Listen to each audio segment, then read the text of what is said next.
Hi everyone and welcome to Tuesday Truth.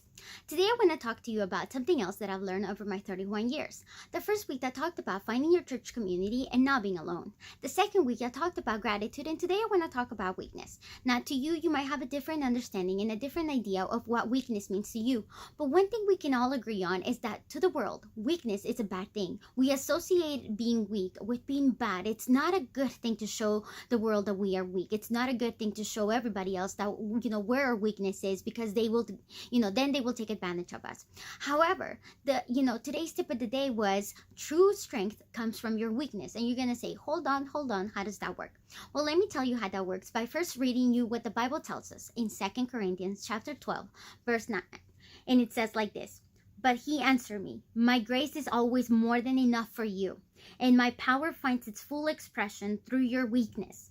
So I will celebrate my weaknesses from when I'm weak, sense more deeply the mighty power of Christ living in me. How amazing is that? How amazing is that?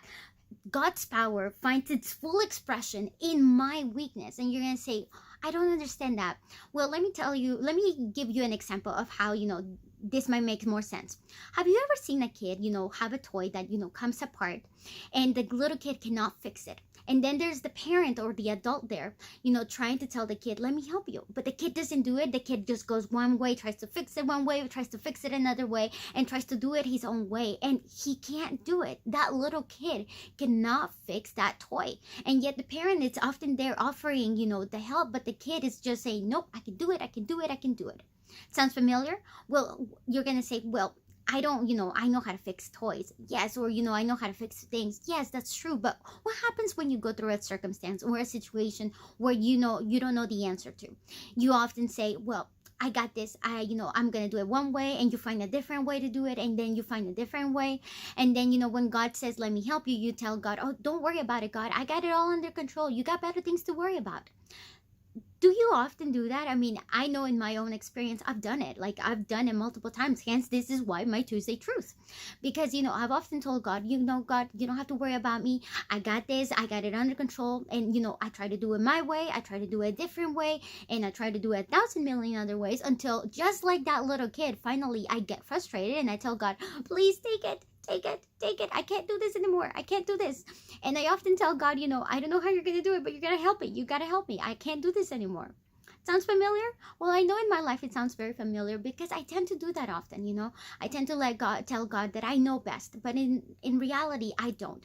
But when I truly surrender my life and truly surrender my situation and everything to Him, and I am probably at my weakest point, then that's when God says, okay, let me do it now. Let me give you the tools. Let me give you the resources that you need to be strong. And then it's not in my strength, but it's in His strength, because my strength only has so much limit, I can only do so much within my own strength. But when you do things in the strength of the Lord, He gives you that strength to carry on. He gives you the resources. He gives you the abilities. He gives you the wisdom, the understanding. Everything that you lacked before, God gives it to you because you are working and you're activating His strength. And when you don't think you can do it anymore in the situation that you are, He gives you the strength to, just take one more step, just do it one more day, just keep going one more time, and you manage to make it. And that's when you say, had I allowed God to, to help me from the beginning, I would not be here this long. Has that ever happened to you? I know, like I said, it's happened to me. If I had allowed God to do things from the beginning, I would have not landed in sometimes in the situations that I landed because I thought I knew best. I thought I knew how to fix it better.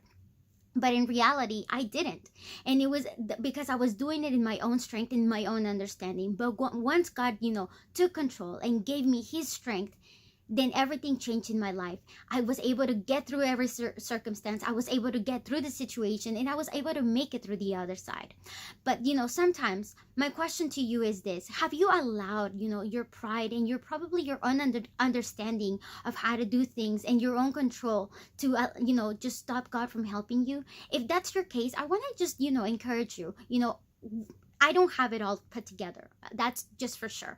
I don't have it all put together, and I don't pretend to have it all put together. But one thing I can tell you is that through this journey, through this life, I'm learning more and more to trust God, and I'm learning to let Him take control of my life and allow Him to take control when I am at weakest. I might To the standard of the world, I might be weak, but in the standard of God, I'm at my strongest because I am in His strength and not doing it in my own. So today, I just want to encourage you, like today's sip of the day, true strength is found in your weakness, and not because it's your strength, because it's in the strength of the Lord. That's my Tuesday truth for you. I hope you have a wonderful day, and I hope this encourages you to, just keep going and trust the Lord in everything that you do. Bye-bye.